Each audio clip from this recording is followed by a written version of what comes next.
اللہ الحمد للہ والصلاة والسلام علی رسول اللہ وعلی آلہ وصحبہ ومن والاه اللهم انفعنا بما علمتنا وعلمنا ما ينفعنا وزدنا علما رب اشرح لي صدري ويسر لي أمري واحلل عقدة من لساني يفقهوا قولي سبحانك لا علم لنا إلا ما علمتنا إنك أنت العليم الحكيم رب يسر ولا تعسر وتمم بالخير وبك نستعين اعوذ باللہ من الشیطان الرجیم بسم اللہ الرحمن الرحیم۔ اسرائیلیات، اسرائیلیات کا لفظ جو ہے یہ اکثر آپ دیکھیں گے تفسیر کے بارے میں استعمال ہوتا ہے کہ یہ جو ہے اسرائیلیات میں سے ہے، یہ بات اسرائیلیات میں سے ہے، یا یہ جو قصہ ہے یہ اسرائیلیات میں سے ہے، یا یہ روایت اسرائیلیات میں سے ہے۔ تو اسرائیلیات کیا ہوتی ہیں اور ان کے بیان کرنے کا کیا حکم ہے، اور اس کے بارے میں کیا تفصیل ہے، انشاءاللہ آج ہم یہ بات پڑھیں گے۔ تو اقسام الاسرائیلیات، اسرائیلیات کی اقسام یعنی کہ اس کے اندر کون کون سی اس کی قسمیں ہیں۔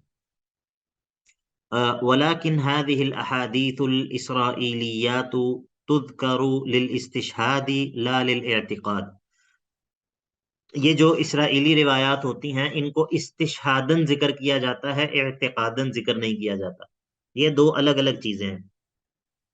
ایک یہ ہوتا ہے کہ آپ کسی دلیل کو کسی دلیل سے آپ اپنا عقیدہ جو ہے وہ اخذ کر رہے ہیں، یا کسی دلیل سے آپ کسی چیز کا اثبات کر رہے ہیں، اور آپ اس دلیل کو، اس جو آپ کی آرگومنٹ ہے، یا جو نص پیش کر رہے ہیں اسپیسیفک، اس کو آپ اپنے دعوے کی بیس بنا رہے ہیں، ایک یہ چیز ہوتی ہے۔ اور دوسری چیز یہ ہوتی ہے کہ آپ کا دعویٰ جو ہے وہ دوسرے دلائل سے ثابت ہے، آپ اپنے دعوے کے اوپر مستقل دلائل رکھتے ہیں، قرآن سے بھی اور سنت سے بھی، لیکن آپ اپنے اس دعوے کو صرف اس کی تائید کے لیے، اس کو مزید جو ہے وہ اسٹرینتھن کرنے کے لیے آپ جو ہے وہ کہیں اور سے بھی کوئی چیز نقل کرتے ہیں۔ تو علماء جو ہے وہ بعض دفعہ ایسا کرتے ہیں، یہ آپ کو جو یعنی کہ جو ہماری علماء کی بکس کے اندر یہ چیز بہت زیادہ ہوتی ہے، بلکہ یہ جو بخاری وغیرہ کے اندر بھی یہ چیز اسی طرح ہے کہ ایک ہوتا ہے اصل ما فی الباب، یعنی کہ کسی بھی باب کے اندر جو بیس ہوتی ہے، جو اصل بنیاد ہوتی ہے، جس کو سب سے پہلے ذکر کیا جاتا ہے روایت کو، اس کے اوپر بنیاد ہوتی ہے دعوے کی، جو بھی چیز جو ہے وہ ثابت کرنا چاہ رہے ہیں، جو بھی مسئلہ جو ہے وہ پیش کرنا چاہ رہے ہیں محدث، تو جو سب سے پہلے جو حدیث ذکر کرتے ہیں وہ ہوتی ہے جس کے اوپر اس مسئلے کی بنیاد ہوتی ہے۔ اس کے بعد وہ مختلف چیزیں ذکر کرتے ہیں محدثین، اس میں یہ بھی ہو سکتا ہے کہ کوئی ایسی احادیث بھی ہوں کہ جو سند کے اعتبار سے بہت سٹرونگ نہ ہوں، ان کے کچھ کمزوری ہو، اس کے اندر یہ بھی ہو سکتا ہے کہ وہ صحابہ کے اقوال نقل کریں، اس کے اندر یہ بھی ہو سکتا ہے وہ تابعین کے اقوال نقل کریں، حتیٰ کہ اس کے اندر ممکن ہے کہ وہ کسی بھی بات کو اپنی ثابت کرنے کے لیے اسرائیلیات کو بھی نقل کریں۔ تو یہ فرق ہوتا ہے، ایک ہوتا ہے کہ آپ کا جو دعویٰ ہے وہ بیس کس دلیل پر کر رہا ہے، اور ایک ہوتا ہے کہ آپ نے اس دلیل کے ساتھ اس کو مضبوط کرنے کے لیے، یا اس کو ایک لفظ استعمال ہوتا ہے استئناس، یعنی کہ مانوسیت پیدا کرنے کے لیے آپ اور بھی چیزیں ذکر کرتے ہیں ساتھ۔ اس کا یہ مطلب نہیں ہوتا کہ آپ کا جو کلیم ہے اس کی بنیاد ان چیزوں پر ہے، بلکہ یہ چیزیں جو ہیں یہ استشہادن ذکر کی گئی ہوتی ہیں۔ سمجھ آئیے آپ کو اس بات کی؟ جی سر۔ ہاں، تو یہ ہوتا ہے استشہادن کسی چیز کو ذکر کر دینا۔ تو فَإِنَّهَا عَلَى ثَلَاثَةِ اقسام، یہ جو ہے وہ تین قسم کی ہوتی ہیں، اسرائیلیات جو ہے وہ تین قسم کی ہوتی ہیں۔ احدها، ان میں سے پہلی وہ ہے کہ ما علمنا صحته مما بأیدینا مما یشہد له بالصدق فذاک صحیح۔ پہلی قسم ان کی وہ ہے کہ جو ایسی ہو کہ ہمارے پاس جو وحی موجود ہے، ہمارے پاس جو سنت کا ذخیرہ حدیث کا اور قرآن جو موجود ہے، یا جو چیزیں ہمیں اللہ کے نبی سے جو ہے وہ معلوم ہوئی ہیں، ان چیزوں سے ان اسرائیلیات کی صدق کی خبر ملتی ہو۔ مثال کے طور پہ جو مثال سمجھانے کے لیے میں مثال دے رہا ہوں کہ موسیٰ علیہ السلام کا وہ قصہ جس میں بنی اسرائیل جو ہے وہ ان کا مذاق اڑاتے تھے، اور ان کا جو لباس ہے وہ جو وہ تھا پتھر جو ہے وہ لے کر دوڑ گیا.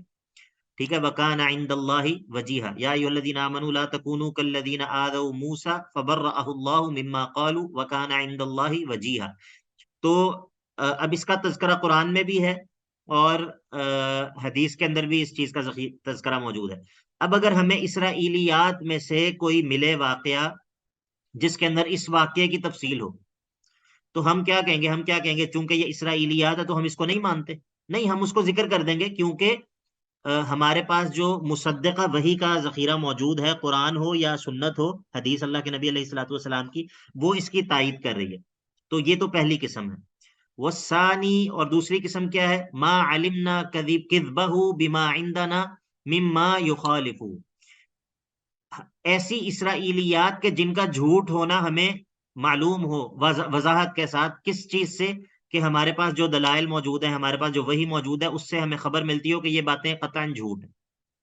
مثال کے طور پہ، اگر اسرائیلیات کے اندر کوئی ایسا مواد ہے جو کہ انبیاء کی عصمت کے منافی ہے، یعنی کہ اس سے نعوذ باللہ انبیاء کا ایسا جو ہے وہ منظر کھنچتا ہے کہ جس میں اللہ معاف کرے، جس طرح یہ ہے کئی لوگوں کے ہاں جو تحریف شدہ کتابوں میں عجیب و غریب قسم کی باتیں ہیں، وہ ایسے لگتا ہے کہ انبیاء جو ہے وہ اللہ معاف کرے کوئی پرورٹس تھے، یا کوئی یعنی کہ وہ عجیب و غریب قسم کی چیزیں جو ہیں وہ اسرائیلیات کے اندر ملتی ہیں، جس سے انبیاء کی جو ہے وہ انبیاء کی شان بھی جو ہے وہ اس میں کمی ہوتی ہے. تو ظاہر ہے کہ ایسی چیزوں کو ہم ان باتوں کو بالکل بھی ان کی تصدیق نہیں کر سکتے، بلکہ ہم کیا کہیں گے؟ یہ باتیں کیا ہیں؟ سراسر باطل ہیں.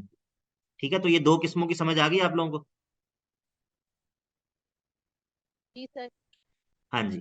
والثالث، اور تیسری قسم ہے ما ہوا مسکوت عنہ، ایسی اسرائیلیات کہ جن سے سکوت کیا گیا ہے. کوئی ایسی بات ہے جو ہمیں وحی سے جو نہ معلوم ہوتی ہے، نہ وحی نے اس کی جو ہے وہ مخالفت کی ہے.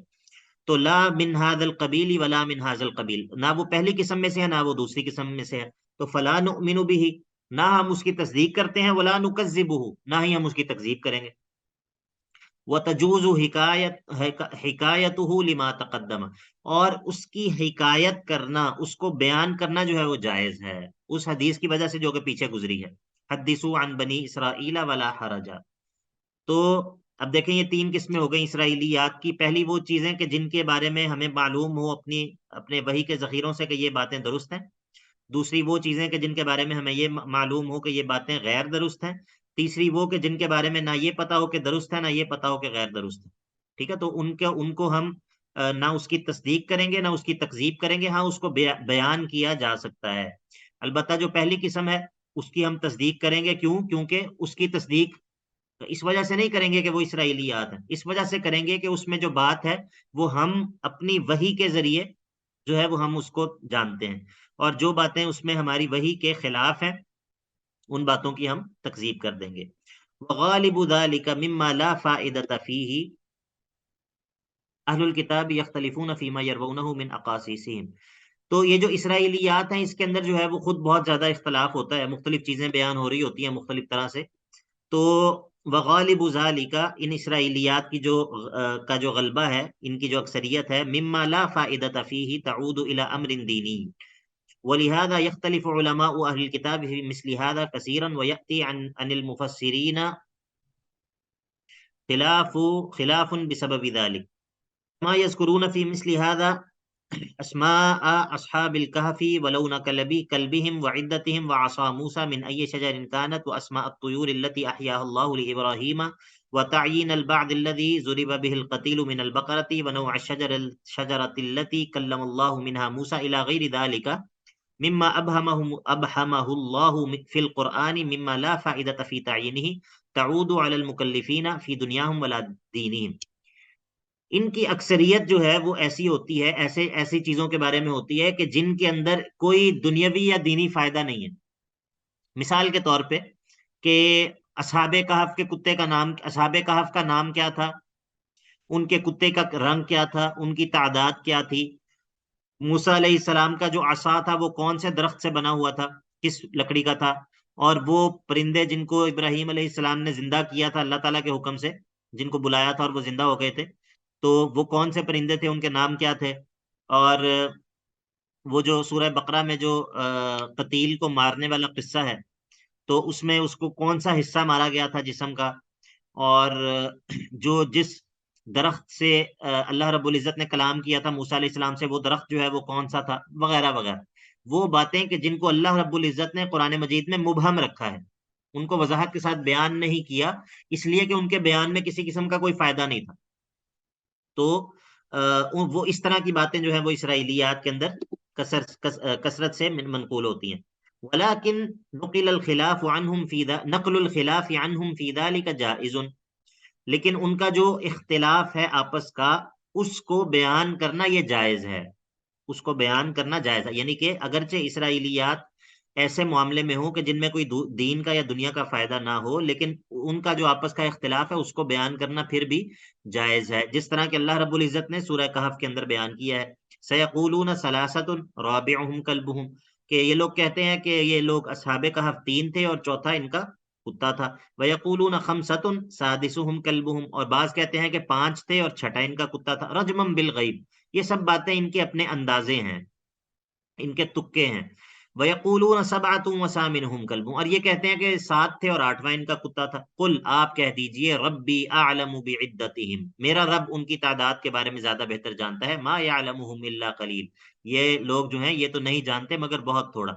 تو فلا تماری فیہم الا مراء ظاہرا ولا تستفت فیہم منہم احدا. فقد اشتملت هذه الآية الكريمة على الأدب في هذا المقام. تو یہ جو آیت ہے جو سورہ کہف کی جو یہاں پر ذکر ہوئی ہے، اس کے اندر ایک بڑا زبردست ادب ہے اسرائیلیات سے تعامل کے بارے میں. وتعلیم ما ينبغي في مثل هذا، اور اس بات کی تعلیم ہے کہ اس باب میں، اسرائیلیات کے باب میں انسان کو کیا کرنا چاہیے. فإنه تعالی، کیونکہ اللہ رب العزت نے اخبر عنہم بثلاثۃ اقوال، اللہ تعالیٰ نے تین اقوال جو ہیں ان کا تذکرہ کیا ہے. وضعف القولین الاولین، اور جو پہلے دو قول ہیں ان کو ضعیف قرار دیا ہے کہ یہ درست نہیں ہے. دیکھیں اس لیے اس کے آخر میں کہا نا کہ رجمم بالغیب، یہ جو سب کچھ کہتے ہیں یہ اپنے اندازے سے کہہ رہے ہیں، اس کے اوپر ان کے پاس کوئی دلیل جو ہے وہ موجود نہیں ہے. تو یہ اس کا مطلب ہے کہ یہ جو پہلے دو قول ہیں یہ ضعیف ہیں، ان کی کوئی حقیقت نہیں ہے. فَإِنَّ وَسَكَتَ عَنِ الثَّالِثِ، اور اللہ رب العزت نے جو تیسرا قول ہے کہ یہ سات تھے اور ان کا آٹھواں ان کا کتا تھا، اس کے اوپر جو ہے وہ انکار نہیں کیا. آپ کو بات سمجھ آ رہی ہے؟ پہلے دو چیزوں کے بارے میں کہا کہ یہ اپنے تکے مار رہے ہیں، اندازے سے بات کر رہے ہیں، ان کے پاس کوئی علم نہیں ہے، اور تیسرا قول ذکر کیا لیکن اس کی تردید نہیں کی. تو اس سے کیا پتہ چل رہا ہے؟ اس کا پتہ چل رہا ہے کہ یہ پاسبل ہے، یہ بات ٹھیک ہو. بالکل. وسکت عن الثالث، تیسری بات سے خاموش رہے، تو فدل علی صحتہ، اس سے معلوم ہوتا ہے کہ یہ تیسری بات جو ہے وہ درست، کیونکہ اگر لو کان باطلا، اگر یہ تیسری بات بھی باطل ہوتی تو لردہ کما ردہما، تو اللہ تعالیٰ اس تیسری بات کا بھی اسی طرح رد کر دیتے جس طرح پچھلی دونوں باتوں کا رد کیا ہے. ثم، لیکن اس کے بعد ارشدہ، اللہ تعالیٰ نے رہنمائی کی، الی ان الاطلاع علی عدتہم لا طائل تحتہ، لا طائل تحتہ، لیکن پھر اس کے بعد اللہ تعالیٰ نے یہ بات ذکر کر دی ہے کہ آپ یہ نہ کہیں کہ ان کی تعداد کتنی تھی، آپ بس یہ کہیں کہ میرا رب بہتر جانتا ہے کہ ان کی تعداد کتنی تھی. کیوں؟ کیونکہ ان کی تعداد کو جاننے میں کوئی فائدہ نہیں ہے.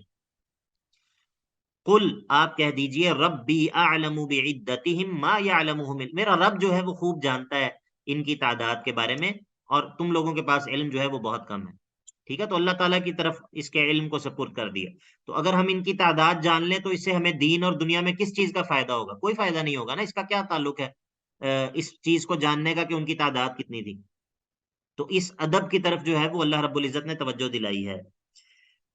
لا طائل تحتہ فیقال فی مثل ھذا، تو ایسی چیز کے بارے میں کیا کہنا چاہیے؟ قل ربی اعلم بعدتہم، یہ کہنا چاہیے میرا رب جو ہے وہ اس چیز کو بخوبی جانتا ہے. فإنه ما يعلم بذلك إلا قليل من الناس ممن اطلعه الله عليه، کیونکہ ایسی چیزوں کے بارے میں بہت کم جانتے ہیں لوگ، مگر صرف وہ لوگ جانتے ہیں جن کو اللہ تعالیٰ ان پر مطلع کر دے. فلہذا قال، اسی وجہ سے آگے اللہ رب العزت نے فرمایا، فلا تماری فیہم، ان لوگوں کی تعداد کے بارے میں آپ جھگڑا مت کریں اہل کتاب سے، الا مراء ظاہرا، بس سرسری سی بات کریں، یہ اتنی تفصیل میں جا کر جھگڑا کرنے کی ضرورت ہی نہیں ہے، اس کا فائدہ ہی کوئی نہیں. ای لا تجہد نفسک، اپنے آپ کو مت تھکائیے، فی ما لا طائل تحتہ، جس چیز کا کوئی فائدہ نہ ہو اس میں اپنے آپ کو مت تھکائیے، ولا تسألہم عن ذلک، اور ان سے اس کے بارے میں سوال بھی نہ پوچھیں، کیوں؟ فإنہم لا یعلمون من ذلک الا رجم الغیب، کیونکہ ان کے پاس اس بارے میں سوائے اپنے اندازوں کے اور کوئی بات نہیں ہے۔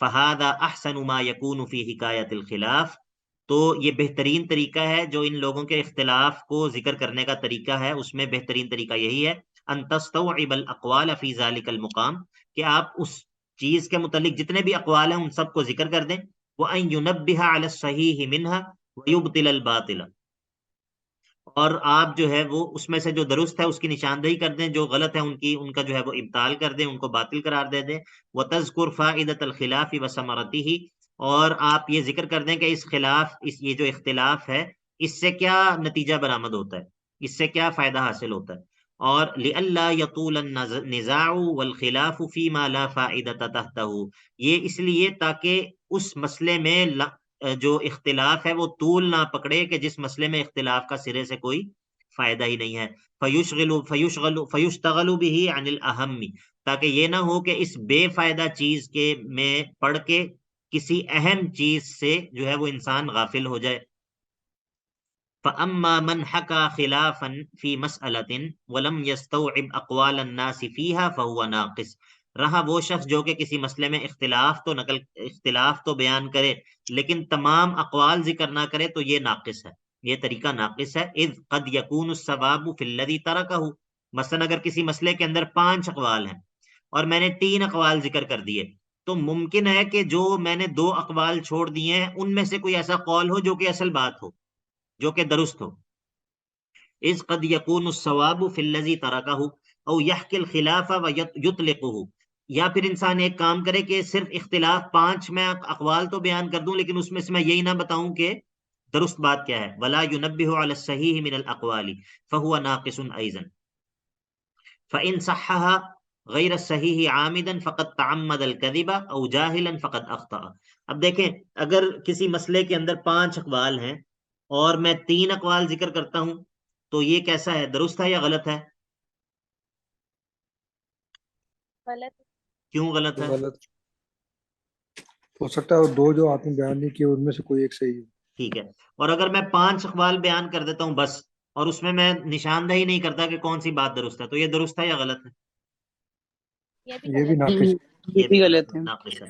اور اسی طرح اگر میں بغیر علم کے ان میں سے کسی ایک بات کو جان بوجھ کے صحیح قرار دے دیتا ہوں تو یہ جھوٹ ہے۔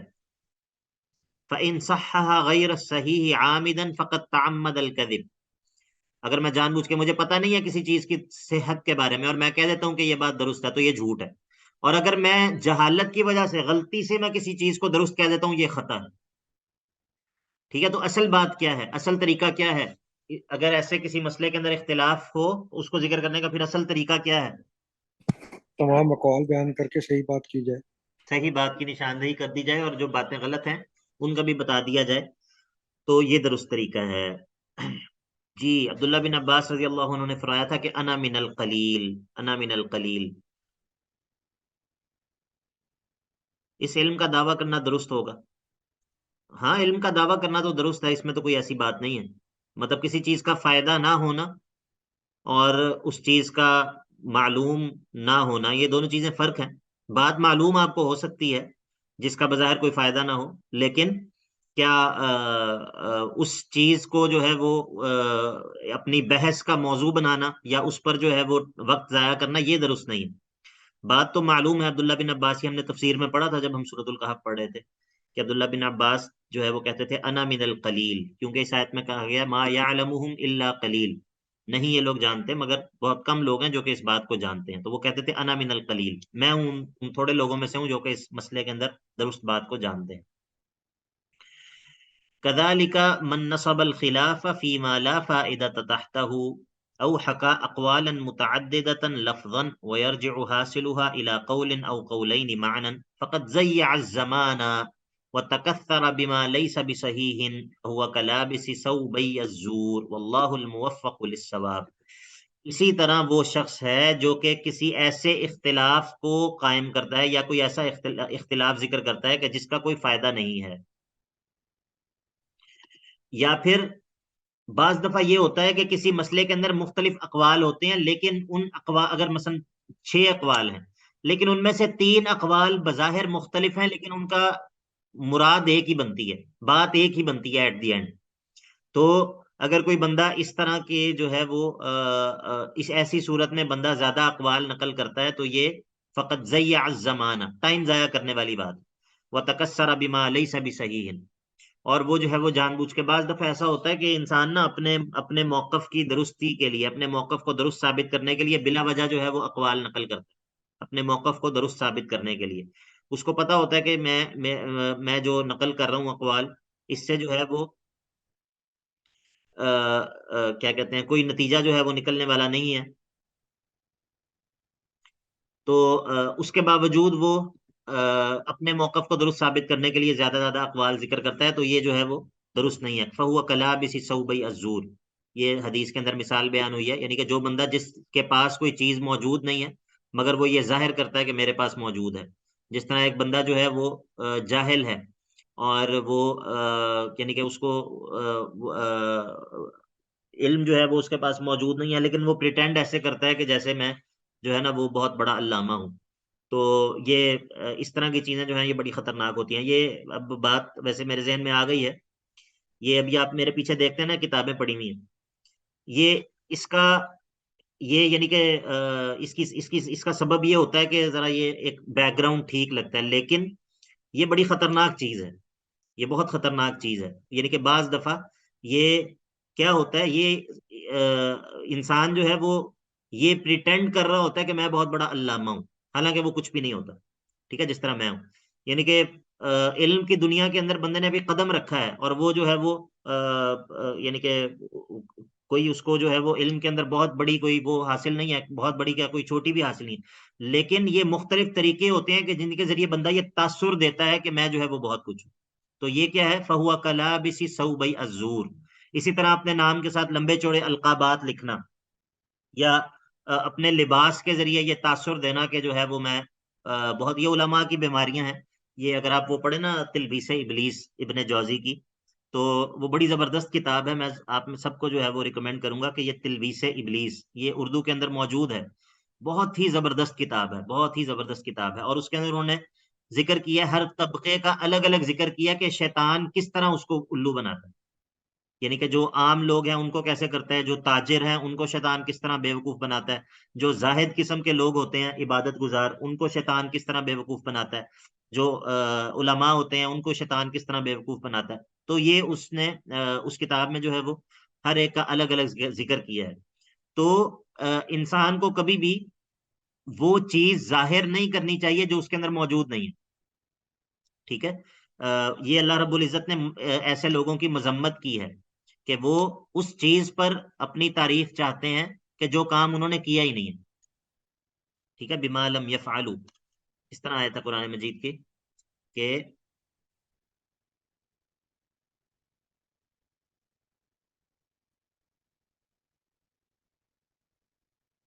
ہاں لا تحسبن. سر بما تقولون بما لا یفعلون ہے. نہیں نہیں نہیں نہیں نہیں، یہ سورہ آل عمران کے اندر ہے 188. لا تحسبن الذين يفرحون بما اتوا ويحبون ان يحمدوا بما لم يفعلوا، کہ وہ لوگ جو کہ پسند کرتے ہیں کہ ان کی تعریف کی جائے، بما لم يفعلوا، ایسی چیز پر جو کہ انہوں نے کی ہی نہیں ہے. ٹھیک ہے، فلا تحسبنهم بمفازة من العذاب. تو ایسے یہ لابس ثوب الزور سے میں یہ بات مجھے یاد آئی ہے، ذہن میں آئی ہے کہ بعض دفعہ انسان جو ہے وہ جھوٹا لباس پہننے والا ہوتا ہے. ایسا شخص جو کہ جھوٹا لباس پہن رہا ہے، مانا کیا ہے کہ وہ پریٹینڈ کر رہا ہے کہ میں کچھ ہوں، حالانکہ وہ چیز نہیں ہے. ٹھیک ہے، تو اس چیز سے بچنا چاہیے. جو انسان کی حقیقت ہو بس انسان اسی کو ظاہر کرے. اس کے اندر جو ہے نا انسان بہت یعنی کہ ذہنی طور پہ بھی مطمئن رہتا ہے، اور جو ہے نا وہ انسان بہت زیادہ جھوٹ سے بچ جاتا ہے، بہت ساری خرابیوں سے بچ جاتا ہے. کیا ضرورت ہے انسان کو کہ وہ بہت زیادہ جو ہے نا وہ اپنے آپ کو سمجھے کہ میں کوئی بلا ہوں، کچھ بھی نہیں ہے. اچھا جی، احسن طرق تفسیر القرآن. اب انشاءاللہ ہم 10 منٹ اور پڑھیں گے انشاءاللہ. جلدی تو نہیں ہے کسی کو؟ نہیں سر، کر دیتے ہیں. ٹھیک ہے جی، بارک اللہ فیکم. اچھا جی، فصل اذا لم تجد التفسیر فی القرآن ولا فی السنة ولا وجدته عن الصحابة. اگر آپ تفسیر نہ پائیں قرآن میں نہ ہی سنت میں، اور نہ ہی آپ کو صحابہ سے کسی چیز کی تفسیر جو ہے وہ ملے. اب ہم بات کرنے لگے ہیں تابعین کے اقوال کی. ٹھیک ہے، تابعین کے اقوال. تابعین کس کو کہتے ہیں جی؟ سر وہ شخص جس کی صحابی سے ملاقات ہوئی ہو ایمان کی حالت میں، ایمان کی حالت میں. ٹھیک ہے، اور وہ ایمان کی حالت میں ہی جس میں فوت ہوا ہے. صحابہ سے ملاقات ہوئی، ایمان کی حالت میں ہی فوت ہوا. جی سر. جی اچھا جی.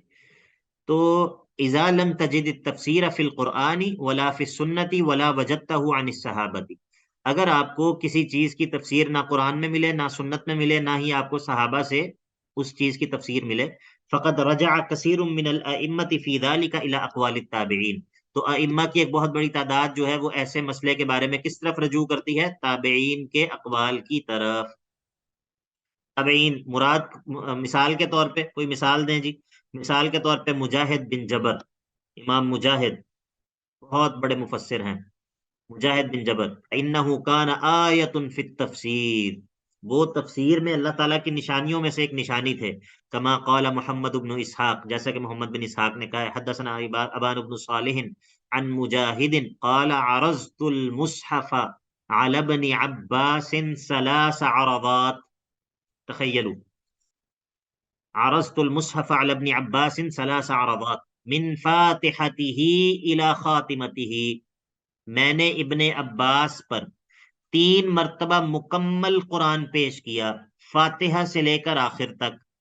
اوقفہ عند کل آیت منہ، اور ہر آیت پر میں ابن عباس کو روکتا تھا. واسألہ عنہا، اور ابن عباس رضی اللہ عنہ سے اس آیت کے بارے میں پوچھتا تھا. یہ ہے امام مجاہد، یعنی کہ ابن عباس رضی اللہ عنہ کے خاص ترین شاگرد ہیں تفسیر کے مسئلے میں. اگر آپ کوئی تفسیر دیکھیں گے، تفاسیر جو معتبر تفاسیر ہیں، اس کے اندر آپ کو بہت زیادہ یہ نام ملے گا کہ مجاہد نے ایسا کہا ہے، مجاہد نے ایسا کہا ہے، قتادہ نے ایسا کہا ہے، ضحاک نے ایسا کہا ہے، مقاتل نے ایسا کہا ہے. تو یہ سارے کے سارے جو ہیں وہ تفسیر کے اندر صحابہ کے شاگردوں میں سے ہیں، بہت بڑے لوگ ہیں. تو انہوں نے کیا کہا ہے مجاہد نے؟ یہ سوال آ سکتا ہے کہ یہ بات کس نے کہی ہے کہ ابن عباس پر میں نے 3 مرتبہ قرآن مجید مکمل پیش کیا. تو یہ سوال آ سکتا ہے. اسی طرح امام ترمذی ذکر کرتے ہیں کہ حدثنا الحسین بن مہدی البصری قال حدثنا عبد الرزاق عن معمر عن قتادہ قال. اب یہ امام قتادہ کے بارے میں، پہلے مجاہد بن جبر کی بات کی، اب یہ قتادہ کی بات ہو رہی ہے. ما فی القرآن آیت الا وقد سمعت فیہا شیئا. قرآن کے بارے میں کوئی ایسی آیت نہیں ہے مگر میں نے ہر آیت کے بارے میں کچھ تفسیر جو ہے وہ میں نے سن رکھی ہے. ٹھیک ہے، ظاہر ہے انہوں نے کن سے سنی ہے؟ یہ تابعین ہیں، تو انہوں نے صحابہ سے سنی ہے نا، ابن عباس کے شاگردوں میں. وبه إليه قال حدثنا ابن أبي عمر قال حدثنا سفيان بن عيينة عن الأعمش قال قال مجاهد لو كنت قرأت قراءة ابن مسعود لم أحتج أن أسأل ابن عباس عن كثير من القرآن مما سألت. اگر میں ابن مسعود کی قراءت میں پڑھتا ہوتا قرآن تو مجھے بہت ساری چیزوں کے بارے میں ابن عباس رضی اللہ عنہ سے سوال کرنے کی ضرورت نہ پڑتی کہ جن چیزوں کے بارے میں نے سوال کیا ہے. یعنی کہ بہت ساری چیزیں ایسی ہوتی ہیں جو تفسیر کے مختلف قراءات کے فرق کی وجہ سے جن چیزوں کی تفسیر انسان کو معلوم ہو جاتی ہے. تو وہ کہتے ہیں کہ اگر ابن مسعود رضی اللہ عنہ کی قراءت کا مجھے علم ہوتا تو بہت سارے مسئلے مجھے سمجھ آ جاتے اور مجھے اس کے بارے میں عبداللہ بن عباس رضی اللہ عنہ سے پوچھنے کی ضرورت نہ پڑتی. وقال ابن جرير قال حدثنا ابو قريب قال حدثنا طلق بن غنام عن عثمان المكي عن ابن ابي مليكة قال رأيت مجاهدا سأل ابن عباس عن تفسير القرآن ومعه ألواحه قال فيقول له ابن عباس اكتب حتى سأله عن التفسير كله. ولہذا کان سفیان الثوری یقول اذا جاءک التفسیر عن مجاہد فحسبک به۔ ابن ابی ملیکہ یہ بھی ایک تابعی ہیں، یہ کہتے ہیں کہ میں نے مجاہد کو دیکھا کہ ان کے ساتھ ان کے رجسٹر تھے، الواح، وہ لوح جس کے اوپر لکھتے ہیں کوئی سخت چیز، اور وہ ابن عباس رضی اللہ عنہ سے سوال کر رہے تھے اور ابن عباس جو ہے وہ ان کو لکھواتے جاتے تھے، یہاں تک کہ انہوں نے مکمل تفسیر جو ہے وہ ابن عباس رضی اللہ عنہ سے اس طرح ہی پڑھی۔ اور اسی لیے سفیان ثوری کہا کرتے تھے کہ اذا جاءک التفسیر عن مجاہد، جب آپ کے پاس امام مجاہد کا کوئی قول آ جائے تفسیر کے بارے میں تو فحسبک به، وہ آپ کے لیے کافی ہے۔ بات سمجھ آ گئی آپ سب کو؟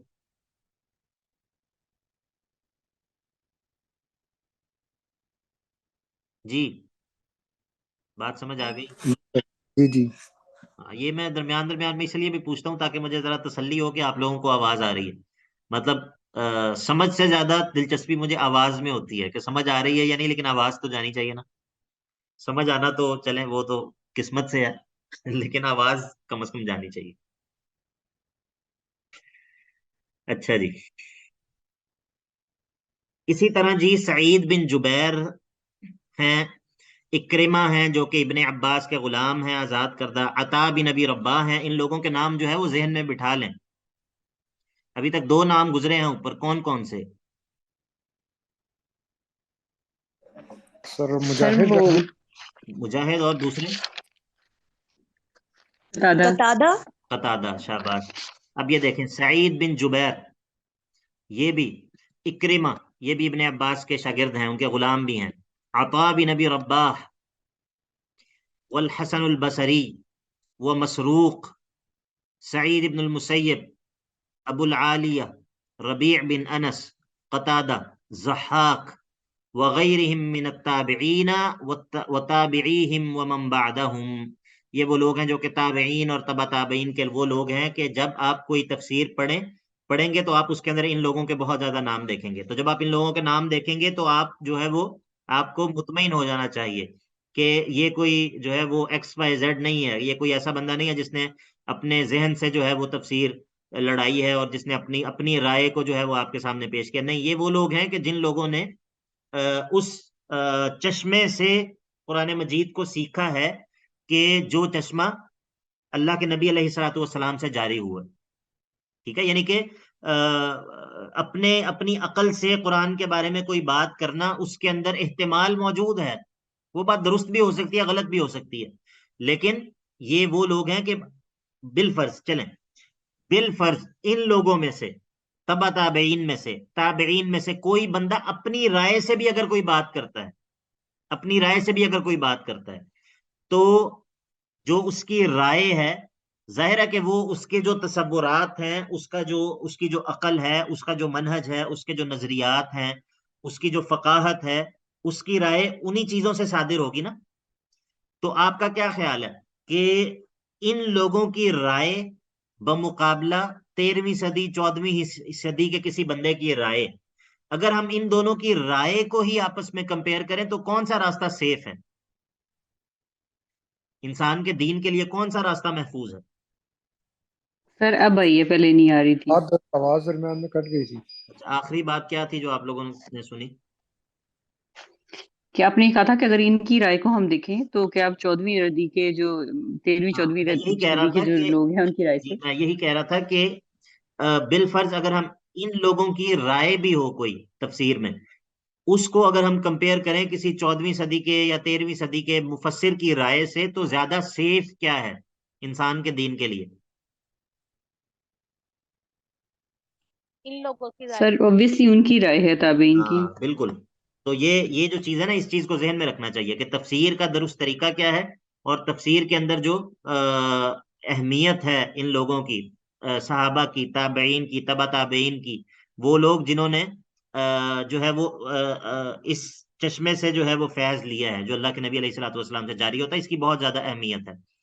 تو ہمارے یہاں پر بعض چیزوں کے بارے میں نا بہت زیادہ جو غلوف پایا جاتا ہے، جیسا کہ اردو کی تفاسیر میں سے تفہیم القرآن کے بارے میں بہت زیادہ غلوف پایا جاتا ہے۔ میں یہ نہیں کہہ رہا کہ اس کی جو ہے وہ افادیت نہیں ہے یا اس کی جو ہے وہ فائدہ اس میں نہیں ہے، فائدے کی چیزیں موجود ہیں، اسی طرح جس طرح ڈاکٹر اسرار صاحب رحمہ اللہ، ان کی تفسیر کے بارے میں جو ہے نا وہ غلو پایا جاتا ہے.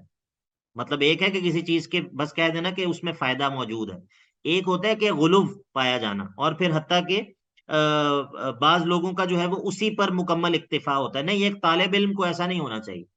ایک طالب علم کو یہ بات پہچاننی چاہیے کہ ٹھیک ہے، بعض دفعہ آپ سٹارٹ لیتے ہیں کسی چیز سے اور آپ جو ہے وہ سنتے ہیں کسی چیز سے آپ فائدہ لیتے ہیں، لیکن اس بات کو نہیں بھولنا چاہیے کہ تفسیر کے اندر آپ نے، بلکہ پورے دین کے معاملے میں ہی آپ نے پیچھے کی طرف جانا ہے.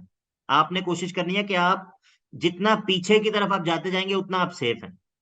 ٹھیک ہے، جتنا آپ پیچھے کی طرف جاتے جائیں گے، جتنا آپ جو ہے وہ اللہ کے نبی علیہ الصلوۃ والسلام کے زمانے کے قریب ہوتے جائیں گے، اتنا ہی آپ جو ہے وہ خالص چیز کو اور درست چیز کو حاصل کر سکیں گے. تو کوشش اس بات کی کرنی چاہیے، یہ تفسیر میں بھی اور تفسیر کے علاوہ بھی. اچھا جی،